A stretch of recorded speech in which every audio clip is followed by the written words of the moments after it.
அண்ணன் தங்க உறவு முறையே இனி இல்லையா? தமிழர்களே இப்ப சந்தோஷமா? சமூக வலைதளத்துல ஒரு பதிவு தீவிரமா பரவிட்டு வருது. அதாவது சொந்த பந்தத்துக்கு பெயர் போன தமிழர்கள்ல இனி அண்ணன் தங்கை மாமா மச்சான் உறவு முறையே இருக்காது அப்படின்னு குறிப்பிட்டு அது எப்படி 2050 சாதகமா மாறும் அப்படின்னு ஒருவர் எழுதிய பதிவு தான் இப்போது பலரையுமே கண்ணீர் சிந்த வச்சிருக்குது. இதோ அவர் கூறிய நியாயமான கருத்து. தனிமையாக போற உறவு முறைகள், அண்ணன் தம்பி, அக்கா தங்கை, சின்னண்ணன் பெரியண்ணன், சின்னக்கா பெரியக்கா, சித்தப்பா பெரியப்பா, அத்தை மாமா, மச்சான் மச்சினி, அண்ணி கொழுந்தனார், நாத்தனார், தாய் மாமன், சித்தப்பா பையன், சித்தப்பா பொண்ணு, பெரியப்பா பையன், பெரியப்பா பொண்ணு, அத்தை பையன், அத்தை பொண்ணு, மாமன் பொண்ணு, மாமன் பையன், இது போன்ற வார்த்தைகள் எல்லாமே 2050 ஆண்டுக்கு அப்புறமா யாருடைய காதலையுமே பாசத்தோட விழாது. யாரும் கூப்பிடவும் மாட்டாங்க.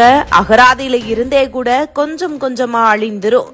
காரணம் என்ன அப்படின்னு பார்த்தா, இன்றைய காலகட்டத்துல ஒரே ஒரு குழந்தை மட்டும் போதும் அப்படின்னு முடிவெடுக்க ஆரம்பிச்சதுதான். இப்படி இருக்கிறப்ப இந்த உறவுகள் எல்லாம் எப்படி வரும்? பெண்கள் வயசுக்கு வந்ததுமே சீர்வரிசை செய்யவோ, பந்தல் போடவோ, முதல் புடவை எடுத்து தரவோ எந்த தாய்மாமனும் இருக்க போறதும் இல்ல. திருமணத்தப்ப அரசாணை கால் நட எந்த அண்ணனும் இருக்க போறதும் இல்ல. மாப்பிள்ளைக்கு மோதிரம் போட எந்த தம்பியும் இருக்க போறதும் இல்ல. குழந்தைக்கு மொட்டை போட யார் மடியில உட்கார வைப்பாங்க? கட்டி கொடுத்த பொண்ணுக்கு ஏதாவது பிரச்சனை அப்படின்னா அண்ணனும் தம்பியும் பறந்து போவாங்க. இனி யார் போவாங்க? ஒவ்வொரு பொண்ணுமே சொந்த பந்தம் எதுவுமே இல்லாம, ஆறுதலுக்கு கூட ஆள் இல்லாம தவிக்க போறாங்க. ஒவ்வொரு ஆணுமே தன்னோட கஷ்ட நஷ்டங்கள்ல பங்கெடுத்துக்க அண்ணன் தம்பி யாருமே இல்லாம அவதிப்பட போறாங்க. அப்பா அம்மாவை தவிர எந்த உறவுகளுமே இருக்க போறதே இல்ல. அந்த ஒரு குழந்தையும் வெளியூருக்கோ இல்ல தனி குடுத்தனமோ போயிட்டா ஒன்னே ஒன்னு கண்ணே கண்ணு அப்படின்னு வளர்த்தவங்க எல்லாம் வயசான காலத்துல ஏன் என்று கேட்க நாதியே இல்லாம முதியோர் இல்லத்திலோ இல்ல அந்த ஒரு குழந்தைக்காக கட்டிய வசதியான வீட்டிலோ அனாதையா கிடந்து சாவாங்க. உறவுகளோட உன்னத மதிப்பை உணராம பொருளாதார முன்னேற்றத்தை மட்டுமே குறிக்கோளா கொண்டு ஒரு குழந்தைக்கு மேல வேண்டாம் அப்படின்னு சோம்பேறித்தனப்பட்டுக்கிட்டு எந்திர வாழ்க்கைய வாழ்ந்துகிட்டு இருக்கிற அத்தனை பேருக்குமே இதே நிலைதான். உடல்நிலை சரியில்லாம ஹாஸ்பிட்டல்ல சேர்க்கப்பட்டா ஓடோடி வந்து பார்க்க உறவுகள் வேண்டாமா?